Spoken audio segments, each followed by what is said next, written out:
১২০ টাকার পেঁয়াজের হালি কিনে আনছিলাম। মানে ওই যে যে আলি আছে না, ধানের যে আলি বা পেঁয়াজের চারা মনে করেন, পেঁয়াজের চারা ১২০ টাকার আমরা কিনে আনছি।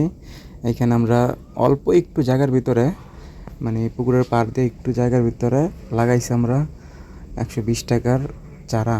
তো ১২০ টাকার চারা থেকে আমরা কতগুলো পেঁয়াজ পাই আপনাদের সব দেখাবো আজকে।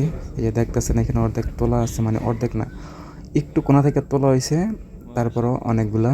তো এই যে আমার আব্বা আর আমি তুলতেছি।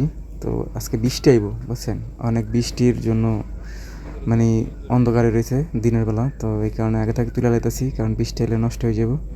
এই দেখছেন পেঁয়াজগুলো আমার আব্বা তুলছে। আর এই যে বাড়িতে আনছি আমরা সবগুলো পেঁয়াজ, অনেকগুলো পেঁয়াজ আছে ১২০ টাকার এখানে, ঠিক আছে, শুধুমাত্র ১২০ টাকার চারা। আর কয়েক টাকার মনে হয় ১ কেজি মনে হয় সম্ভবত সার লাগেও নাই পুরা, আল্লাহ বোঝেন কত ছোটো জায়গা। তো ১৬০ টাকা আব্বাই বলছিল, ৬০ টাকায় আমাদের দেখেন ১৬ কেজি ৬০০ গ্রাম এই পেঁয়াজ পাইছি আমরা, আলহামদুলিল্লাহ। কেমন লাগলো ওইটা অবশ্যই জানাবেন।